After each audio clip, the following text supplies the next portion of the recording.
नमस्कार। डीडी बिहार के कार्यक्रम सारोकार में आपका स्वागत है। इस कार्यक्रम में हम बताते हैं, उन मुद्दों पर चर्चा करते हैं जो जन सरोकार से जुड़े होते हैं। और आज का मुद्दा किसान भाइयों के लिए काफ़ी अहम है। आज हम चर्चा करने वाले हैं वर्षा का अभाव एवं धान की रोपनी पर। इसके लिए हमने स्टूडियो में आमंत्रित किया है दो खास मेहमानों को। पहले हम इनका परिचय आपसे करवा देते हैं। हमारे साथ हमारे ठीक दाहिनी ओर मौजूद हैं आनंद शंकर जी। आनंद शंकर जी मौसम वैज्ञानिक हैं। और उनके ठीक बगल में मौजूद हैं आलोक कुमार जी। आलोक कुमार जी प्रगतिशील किसान हैं। आप दोनों का बहुत बहुत स्वागत हमारे स्टूडियो में। बिहार एक कृषि प्रधान राज्य है और यहाँ की 80% आबादी कृषि पर निर्भर है। लेकिन इस अभी वर्तमान समय को देखें तो लगभग 20% बारिश जो हुई है वो कम हुई है। आखिर क्या रीज़न है, क्या कारण है कि बारिश कम हो रही है? और कम बारिश में धान की रोपनी, जो एक महत्वपूर्ण फसल है बिहार की, धान की रोपनी कैसे हो, इसके तमाम पहलुओं पर हम आज चर्चा करेंगे। लेकिन सबसे पहले हम आनंद शंकर जी से जानते हैं। आनंद जी, बारिश काफ़ी कम हुई है, लगभग 20% के आसपास जो बारिश है वो अब तक कम हुई है। क्या कारण है इसका और इसमें कैसे खेती हो? नमस्कार। मैं आनंद शंकर, भारत मौसम विज्ञान विभाग में वैज्ञानिक हूँ और बिहार में जो मौसम है उसका पूर्वानुमान पे कार्य करता हूँ। आपका जो सवाल है वो काफ़ी जायज़ है। और देखें तो बिहार में जो मौसम में थोड़े बदलाव हुए हैं और कह सकते हैं कि जो मानसून सीजन में जो कि जून से लेकर सितंबर तक ये 4 महीने होते हैं, ये 4 महीनों का जो औसत वर्षापात है वो अभी 991.7 मिलीमीटर है। और पिछले डिकेड का भी देखें 1901 से अभी तो रेगुलरली घटते जा रही है। एक तो ये प्रभाव देखने को मिल रहा है। इसके साथ साथ देखें तो कह सकते हैं कि जो एक्सट्रीम इवेंट्स, चरम घटनाएं, जैसे कि आप देखे होंगे कि वर्षा होगी तो 5 दिन लगातार होगी, फ्लड लाइक सिचुएशन हो जाएगी, फिर आपका ड्राई स्पेल हो जाएगा। इस टाइप की कंडीशंस देखने को मिल रही है। और मेनली बात करें कि 2022 में भी 19 दिनों का जुलाई में वर्षा ही नहीं हुई थी। और 2023 में देखें तो करीब 17 डेज़ का ड्राई स्पेल रह गई। इस साल भी देखें तो जुलाई में कई दिन ड्राई स्पेल रह गई है। ड्राई स्पेल मतलब वर्षा कम होना, 1-2 जगहों पे ही होना। तो कह सकते हैं कि ये पूरी जो बिहार है वो जो कोर मानसून जोन से बाहर आती है। इस कारण से थोड़ी मौसम में बदलाव होने के कारण इम्पैक्ट है वो ज़्यादा देखने को मिल रहा है। और इसका जो प्रमुख कारण कह सकते हैं कि थोड़ी जलवायु परिवर्तन है, वो भी एक बहुत बड़ा फैक्टर है, जिसके कारण से चरम घटनाएं, मतलब कि बहुत ज़्यादा एक बार में बारिश हो जाना, फिर ड्राई स्पेल हो जाना, ये एक फैक्टर हो सकती है। इसके साथ साथ जो ग्लोबल फैक्टर्स हैं वो भी रिस्पॉन्सिबल है। लेकिन बात करें इस साल की तो पिछले 2 मानसून सीजन कह सकते हैं 2022 और 23 से अच्छी वर्षा होने की संभावना व्यक्त की गई थी शुरू में ही। और अभी भी जो संभावना बन रही है कि आगे आने वाले समय में ये मानसून सामान्य हो जाएगी। जैसे आप बता रहे हैं कि अभी तक जो मानसून है वो सामान्य से करीब -20% की कमी पे है। लेकिन जैसे जैसे मानसून आगे और प्रोग्रेस करेगी, जो ग्लोबल फैक्टर्स हैं वो सारे सपोर्ट कर रहे हैं और बिहार में जो मानसून है वो सामान्य होने की ओर अग्रसर होगी। चलिए, तो मानसून जो है वो औसत से 20% अब तक कम है। और मौसम विभाग का ये अनुमान है कि आने वाले वक्त में आने वाला जो समय है उसमें मानसून काफ़ी बेहतर होगा। लेकिन चूँकि धान की रुपाई अभी चल रही है, हमारे किसान भाई धान की रुपाई कर रहे हैं, बिचड़े की रुपाई कर रहे हैं, उसमें कितनी परेशानी आती है जानते हैं आलोक जी से। आलोक जी, आप किसान हैं, प्रगतिशील किसान हैं, कितनी मुश्किलें आती हैं? जैसा कि अभी सर ने बताया कि भाई जो बारिश है उसका क्रम है वो बदल गया है। कहीं बहुत तेज़ बारिश होती है, ज़रूरत से ज़्यादा बारिश होती है, और कभी अचानक से सूखा हो जाता है, लंबे समय तक बारिश होती ही नहीं है। तो ऐसे में किसान भाइयों को कितनी समस्याएं आती हैं? इस बार ज़्यादातर समस्या उन लोगों को ही, उन किसानों को हो रही है जिन लोगों ने रोहन में जो है पहले शुरुआत जो होता है कृषि की, उसमें उन लोगों ने अपने बिचड़े डाले थे। उनके बिचड़े समय से नहीं उखाड़े गए खेतों से, तो सारे बिचड़े झुआ गए। तो मैंने जो उसको क्या बोलते हैं, उसको ज़्यादा समय का बचड़ा हो गया। तो उसको उखाड़ने में जो है मजदूरों के पसीने छूट रहे हैं। दूसरी बात, खेती जो अब तक करीब करीब संपन्न हो जाना चाहिए था, खेती का कार्य जो है, हम लगता है कि सावन का महीना चल रहा है, ये मिड सावन तक, माने मध्य सावन तक रोपनी संपन्न हो जाना चाहिए। अब उसके बाद आगे की प्रक्रिया होनी चाहिए, सोहनी वगैरह का काम, लेकिन अभी तक बहुत से हद तक लोगों का ये रुपाई बाकी है। लेकिन इधर जो हाल फिलहाल में जो बारिश हुई है, तो थोड़ा सा थोड़ी सी उम्मीद जगी है और रोपनी चल रही है। लेकिन चूँकि देर से रुपाई का काम शुरू हुआ है इस बार, तो जो जड़ तो मजबूत हो गए हैं, थोड़ा दिक्कत तो हो रही है, लेकिन जो जड़ लगाए जाएंगे वो थोड़ा जल्दी पकड़ेगा खेतों में, तो एक फ़ायदा है। लेकिन विलम्ब से होने के कारण क्या होगा कि धानों में कि किसानों का जो धान के बिचड़े जो कल्ले निकलते हैं, गभा में जब धान होता है, तो उसमें इस बार ये जो बालियाँ निकलेंगी वो कमज़ोर होने की संभावना है, उसमें खखरी हो जाता है धान, तो उपज पर जाहिर सी बात है कि उपज पर इसके प्रभाव पड़ेगा। और एक तो बात यह हो गई, दूसरी बात यह भी है कि उपज प्रभाव के साथ साथ ये जो अगला सीजन होगा रबी की फसल का, दलहनी तिलहन जो भी फसलें हैं, तो उनके लिए समय से धान को कटना चाहिए। आलू की बुआई होती है, रुपाई होती है, तो उसके लिए भी समय से अगर धान नहीं कटेंगे तो उसमें भी उसका भी आगे जाएगा, या पहले काटेंगे तो धान की फसल कमज़ोर होगी। तो ये तमाम समस्याएं हैं, उससे लोग किसान झेल रहे हैं, यही तो अभी स्थिति है। लेकिन जो उम्मीद जताई जा रही है कि 10-15 दिन अभी और अगर इसी तरह मौसम थोड़ा मेहरबान रहा, बारिश होती रही, तो 15 दिनों के अंदर में रोपनी का कार्य संपन्न हो जाएगा। चलिए, तो अगर मौसम मेहरबान रहा तो 15 दिनों के अंदर रोपनी संपन्न हो जाएगी। लेकिन ये हम जानते हैं कि जैसा कि कभी अतिवृष्टि हो रही है, कभी वृष्टि कम हो रही है, किसी जगह पे ज़्यादा पानी का जो है पानी ज़्यादा बरस रहा है, कहीं बहुत कम अनावृष्टि हो रही है। तो ये स्थिति कब तक बनी रहेगी कि आने वाला जो समय है, जो 10-15 दिन का समय है, क्योंकि अभी भी रोपनी जो है वो औसत से कम रोपनी हुई है, खेतों में जितनी रुपाई होनी चाहिए थी उतनी रुपाई नहीं हो पाई है। तो हम आनंद शंकर जी से जानते हैं कि आनंद शंकर जी, क्या लगता है कि जो आने वाला समय है, जैसा कि आपने कहा कि भाई पूर्वानुमान है कि जो आने वाला जो समय होगा वहाँ पे अच्छी बारिश होगी, तो क्या लगता है कि अभी जो बारिश होगी वो उसको एक सामान्य बारिश माना जाए, या फिर कहीं कम या कहीं ज़्यादा बारिश होगी? हाँ, जैसा कि पूर्वानुमान की बात करें तो अगले 2 सप्ताह तक जो बिहार में जो मानसून है वो पूरी तरह से एक्टिव रहने की संभावना बन रही है। और जो कह सकते हैं कि जो भी जिस ज़िले में कम वर्षा हुई है, तो अच्छी पूर्वानुमान दिख रही है कि अगले 2 सप्ताह में ये सारे जगहों पे सामान्य से अधिक वर्षा होगी। और विशेषकर बात करें कि जैसे कि जो झारखंड से सटे जो दक्षिण बिहार के ज़िले हैं, वहाँ अच्छी बारिश हुई है और करीब सामान्य वर्षा के आसपास आ गई है। और आगे आने वाले समय में भी संभावना बन रही है कि उत्तर बिहार के ज़िले और जो कह सकते हैं मध्य बिहार के ज़िले में भी अच्छी वर्षा होगी। और अगले 2 वीक तक ये ऑलमोस्ट आपको सामान्य से अधिक, जितनी भी करीब 10 mm एक दिन में औसत वर्षापात अभी रहती है, तो कह सकते हैं कि अगले 2 वीक तक ये सामान्य से अधिक वर्षा होगी। और ये कह सकते हैं कि ये जो कृषि कार्य के लिए, जो खरीफ फसल के लिए ये उपयुक्त मौसम रहेगा, मतलब अच्छी स्थिति बनी रहेगी।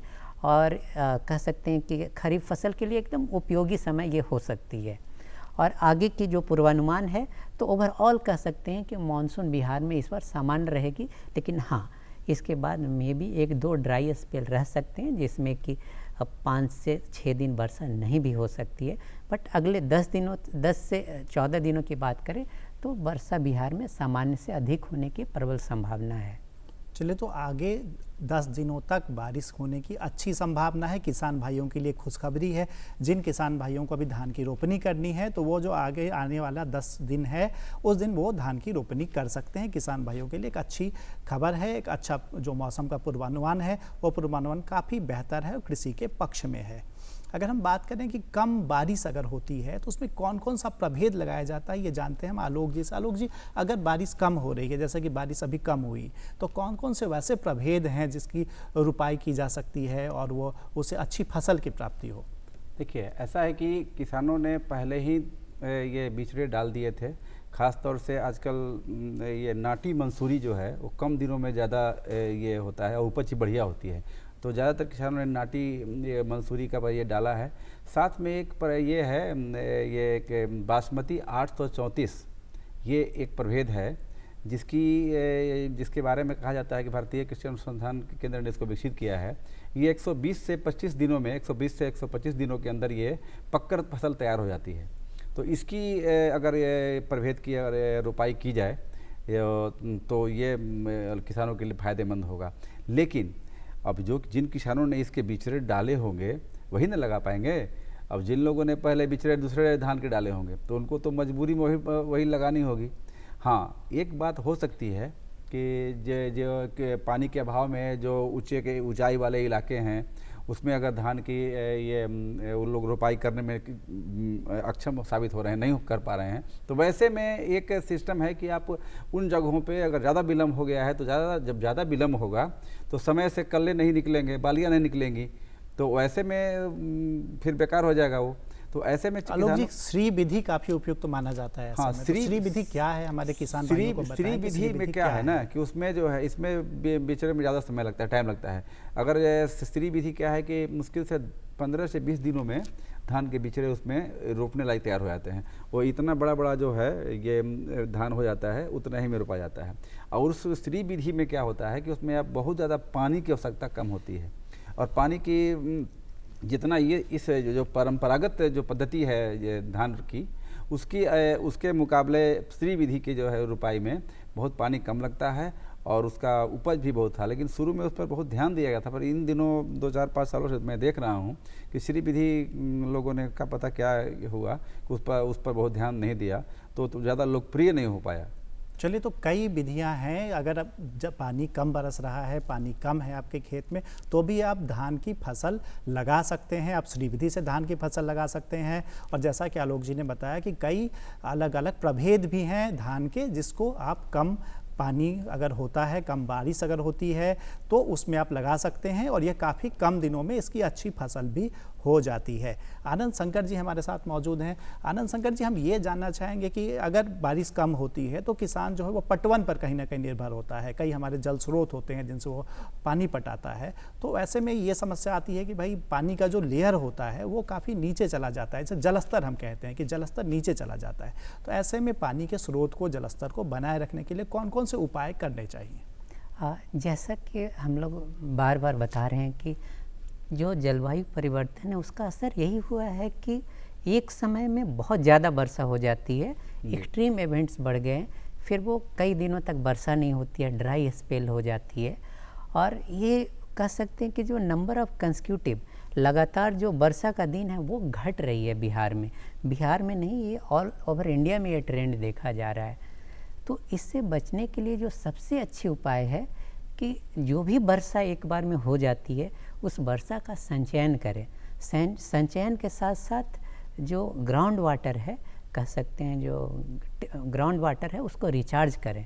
संचयन के साथ साथ उसका पर्कोलेशन होने दें। इसमें इट मीन्स कि उससे वाटर टेबल इम्प्रूव होने दें।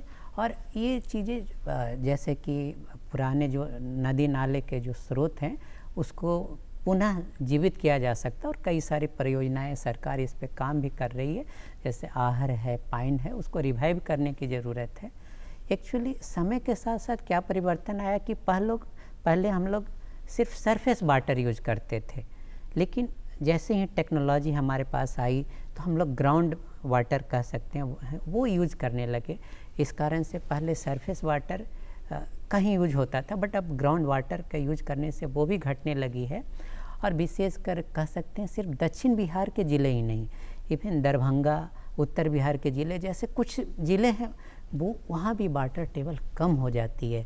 तो अभी ज़रूरत है कि जो हमारे पुराने जल स्रोत हैं उनको हम लोग रिवाइव करें, इसके साथ साथ जल संरक्षण करें, साथ साथ कह सकते हैं कि पूरे वाटर हार्वेस्टिंग है वो फॉलो करें, ताकि हम जो जलवायु परिवर्तन है उसके साथ एकोमोडेट कर सकते हैं, हम जलवायु परिवर्तन के साथ एडेप्ट कर सकते हैं, क्योंकि तभी हमारा एग्रीकल्चर पूरी तरह से एडेप्ट होगी। इसके साथ साथ जैसे हमारे सहयोगी आलोक जी भी बता रहे हैं कि जैसे कि नई प्रभेद, जैसे धान की प्रभेद जो कम वर्षा में भी अच्छा उपज दे देती है, उसको अपनाने की ज़रूरत है।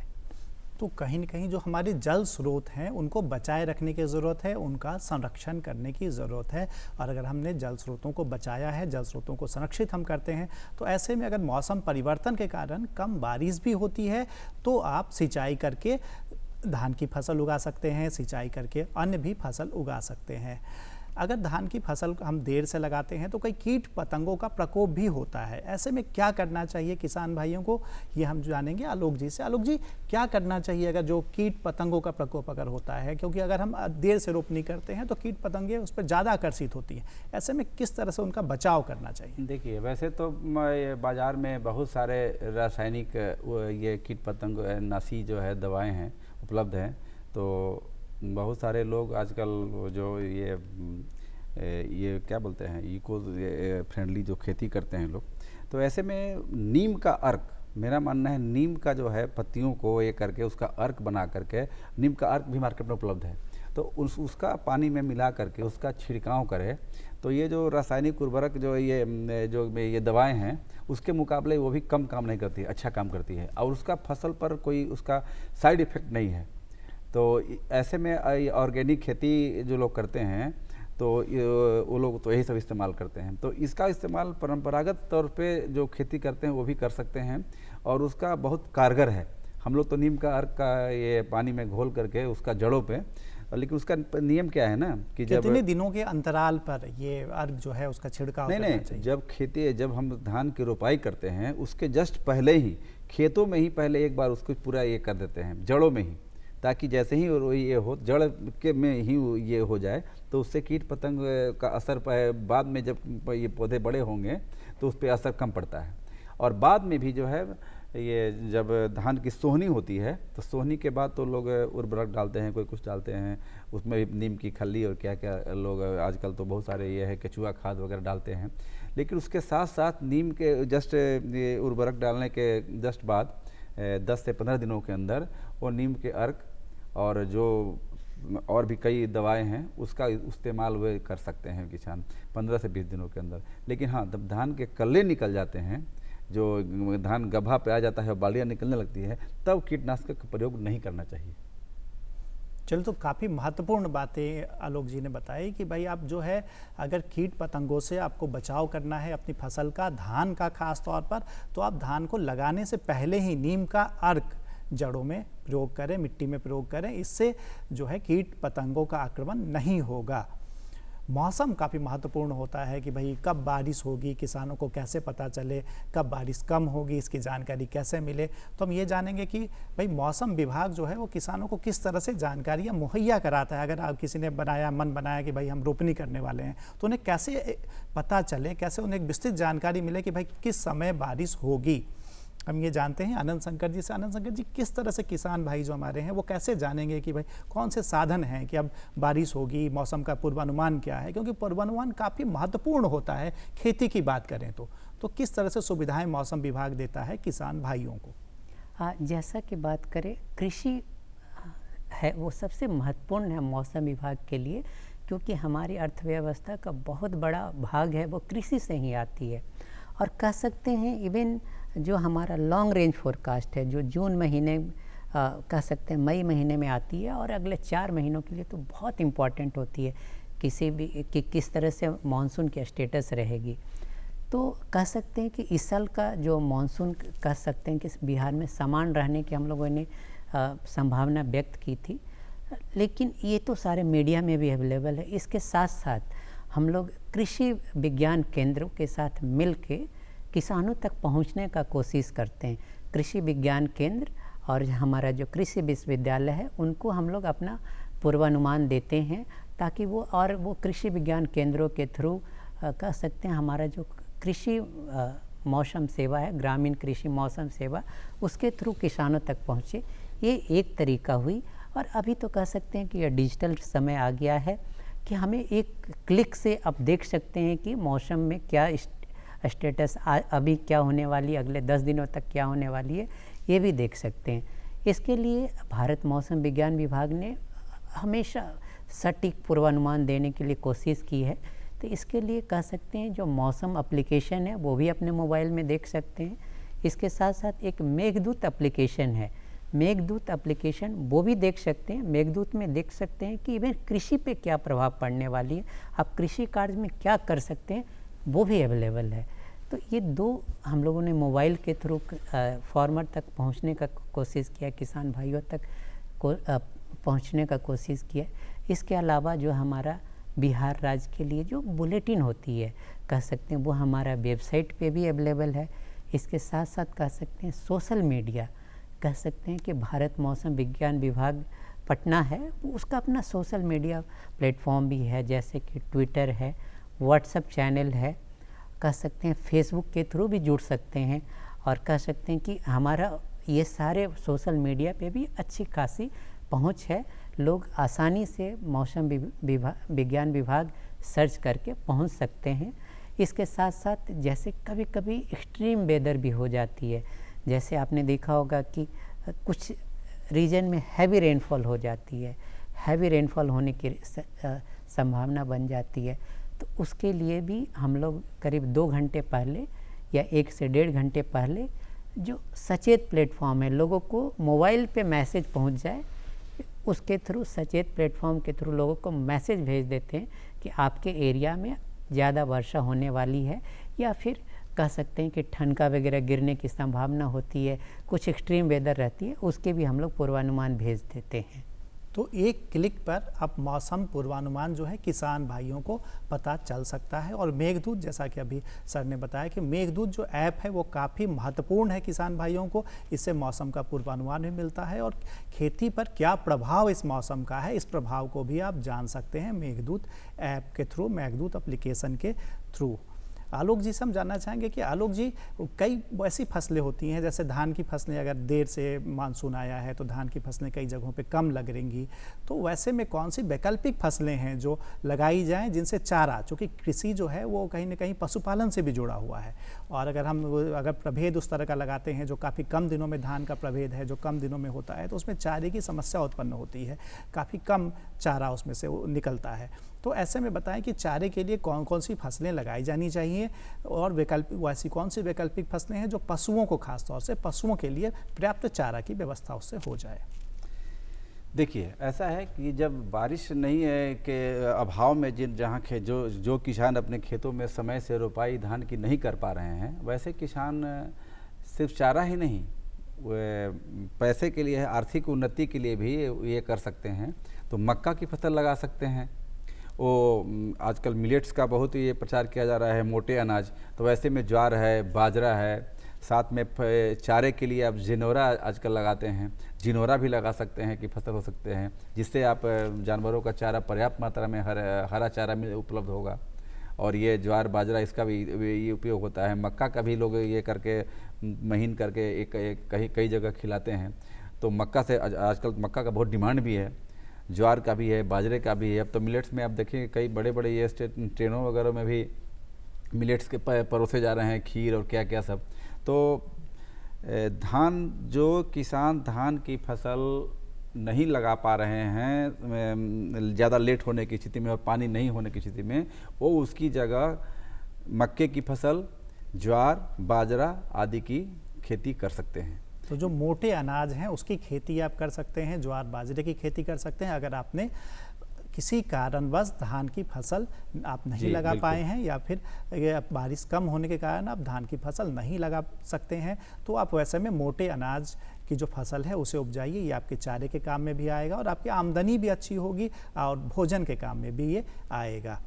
हमारे साथ आनंद शंकर जी मौजूद हैं। आनंद शंकर जी, ये जानेंगे कि लगातार ये बात होती है कि भाई ये पर्यावरण का संतुलन किया जाए, जो क्योंकि मौसम जो है लगातार बदल रहा है। जैसा आपने पहले शुरुआत के दौर में ही कहा कि भाई आज से नहीं, मौसम का जो बारिश जो हुई है वो कम इस बार नहीं हुई है, इससे पहले भी लगातार बारिश कम होती जा रही है। अगर हम इसका क्रम देखें तो 3-4 सालों से लगातार बारिश कम हो रही है धान के रोपनी के वक्त। तो वो कौन से कारक हैं, कैसे इसे संतुलित किया जाए कि भाई जो हमारे किसान भाई हैं वो इसमें उनका कितना योगदान हो सकता है मौसम को ठीक करने में, कि उनके धान के समय में जब वो धान की रोपनी हो उस समय पर्याप्त वर्षा हो, अच्छी वर्षा हो। कह सकते हैं जो मानसून का जो मानसून कह सकते हैं जो 4 महीने यूजुअली होती है, कभी जून से लेके सितंबर तक, जिसमें हमारा पूरा साल का जितना भी बरसात होता है उसका 80 to 85% ये 4 महीने में हो जाती है, और कभी कभी एक्सटेंड होके इवन 10 अक्टूबर तक भी होती है। तो ये जो मानसून की जो बरसात है, इसमें जो डिस्पैरिटी आ रही है, समय के साथ जो चेंजेज आ रही है, इसका प्रमुख कारण तो हम लोगों ने देखा कि जलवायु परिवर्तन एक कारण है। इसका कारण कह सकते हैं कि जो टेम्परेचर राइज है वो है, लेकिन और इसके अलावा बहुत सारे ग्लोबल फैक्टर्स हैं जो मानसून को ड्राइव करते हैं, जैसे कि कह सकते हैं कि मैडन जूलियन ऑसिलेशन कुछ होती है, उसके कारण से जो मानसून का इंट्रा सीजनल वेरिएशन है इवन वो भी डिपेंड्स करती है। बट ये सारे ग्लोबल फैक्टर्स हैं। किसान भाइयों के लिए एक ही सलाह है कि वो अपने जो एरिया है वहाँ ज़्यादा से ज़्यादा जल संचयन करें और ज़्यादा से ज़्यादा पेड़ पौधे लगाएं, ताकि वो जो वर्षा है उसको अट्रैक्ट करे। इसके साथ साथ जो ग्रीन हाउस गैसेज है उसको भी कम करने का कोशिश करें। तो कह सकते हैं कि अपने आसपास जितना हो सके अधिक से अधिक पेड़ लगाएं, और उसी से हम लोग जो ग्लोबल वार्मिंग कह सकते हैं उसको कम कर सकते हैं। और जो कह सकते हैं कि जो रेनफॉल का पैटर्न है उसमें जो बदलाव देखने को मिल रही है उसी को हम काउंटर इसी के थ्रू कर सकते हैं, जैसे कि पेड़ लगाना, जल का संचयन करना और वाटर हार्वेस्टिंग करना। जैसे कि कह सकते हैं इवन छोटे छोटे सॉक पिट भी लगा सकते हैं आसपास के एरिया में, ताकि वो जो वाटर है वो आपको ज़मीन के नीचे चला जाए। तो कह सकते हैं ये कुछ छोटे छोटे उपाय हैं, वो यदि अपने खेतों या अपने घरों के आसपास भी करने से ये जो जलवायु परिवर्तन का जो विषम परिस्थितियाँ जो देखने को मिल रही है वो कम हो सकती है।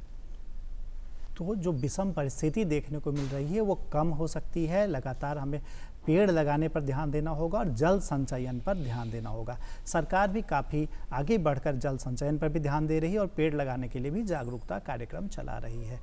बारिश कम हो रही है, लगातार धान के जो किसान हैं वो परेशान हैं और सरकार भी उनकी मदद कर रही है। कई योजनाएं हैं जो सरकार लगातार चला रही है, अनुदान की राशि भी दे रही है।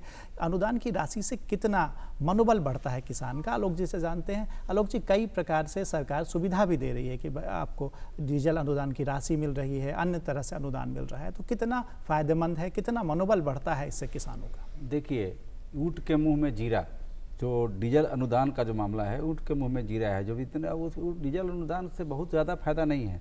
मेरा आलोक जी देखें, लगातार किसान अन्य भी कई तरह से किसानों को सरकार मदद कर रही है, ठीक है, और उससे किसान जो है वो लाभान्वित भी हो रहे हैं। तो किस तरह का लाभ पहुंच रहा है किसानों को? लाभ पहुंच रहा है, लेकिन ऐसे मेरा मानना है, और किसानों का भी ऐसे भी हमारी मिलना जुलना होता है, बातचीत होती रहती है अपने इलाके के लोगों से, तो सबका मानना है कि अभी ये कृषि कार्य के लिए जो विद्युतीकरण का काम हुआ है वो बहुत अच्छा काम हुआ है, लेकिन उसका जितना व्यापक विस्तार होना चाहिए खेतों में उतना नहीं हो पाया है। तो मेरा मानना है कि पूरे चप्पे चप्पे में जहाँ भी खेती का ये किसानी होती है वहाँ चप्पे चप्पे पे विद्युत का तार जो है वो हर जगह अवेलेबल कराया जाए, और ग्रामीण इलाकों में ख़ास तौर से इस मौसम में जब तक धान पूरी तरह से तैयार न हो जाए, जब तक उसको पानी की ज़रूरत है तब तक विद्युत आपूर्ति में कटौती नहीं की जाए। तो सारे जगह के ये करके उन जगह पर ये पर्याप्त मात्रा में विद्युत आपूर्ति की जाए। चले, तो पर्याप्त मात्रा में जो है वो विद्युत आपूर्ति करने की भी ज़रूरत है। किसानों के बीच में पर्याप्त मात्रा में विद्युत आपूर्ति हो भी रही है, इसे और भी विस्तृत करने की ज़रूरत है। हाँ। आप लगातार मौसम की बात हम लोग यहाँ कर रहे थे आनंद शंकर जी, कि मौसम लगातार बदल रहा है, तो और इन्होंने कहा कि भाई विद्युत आपूर्ति भी ज़रूरी है पटवन के लिए। इसमें सोलर एनर्जी की अगर हम बात करें तो कितना महत्व रखता है सोलर एनर्जी ऐसे में, आनंद शंकर जी ये बताएं।